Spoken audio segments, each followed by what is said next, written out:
স্বপন কুমার বৈদ্য দাদাভাইয়ের সঙ্গে আছেন, যার কবিতা আমার হাতে এই মুহূর্তে আছে। তিনি শুধু কবি নন, তিনি একজন বাচিক শিল্পী এবং অত্যন্ত সজ্জন এবং সুজন। লেখালেখিতে পরিপূর্ণ, পাকাপাকি হাত পাকা। তাকে প্রাণের শ্রদ্ধা জানিয়ে তারই একটা লেখা আমি আজকে কণ্ঠে নিচ্ছি। ভুল ত্রুটি অবশ্যই মার্জনীয় দাদাভাই। স্বপন কুমার বৈদ্য দাদাভাইকে বলছি। দূরে, আরো অনেক দূরে। কলমে শ্রদ্ধেয় কবি স্বপন কুমার বৈদ্য মহোদয়। দূরে চলে যাব, আরো অনেক দূরে।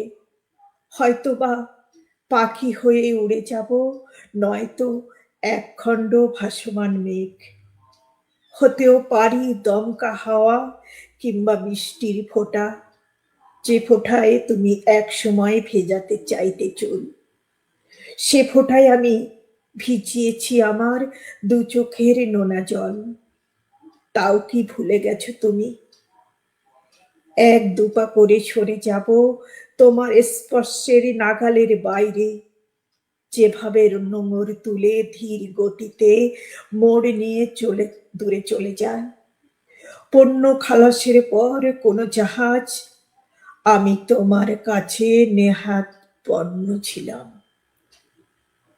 আমাকে বেচে দিয়েছ খোলা বাজারে, বড্ড সস্তাদের বেচে ফেলেছ। আমি মানে আমার গভীর ভালোবাসা, যার মূল্য দিতে পারোনি কখনো। তোমার যে স্পর্শ একসময় মাতাল করতো আমাকে, আজ সে স্পর্শ ইলেকট্রিক শকের মতোই শরীরে কষ্টের ঝাঁকুনি দেয়, মনের ভেতরে বিষক্রিয়া সৃষ্টি করে অবিরাম। দূরে চলে যাব, আরো অনেক দূরে।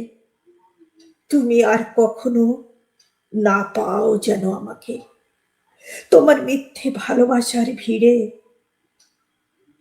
ধন্যবাদ।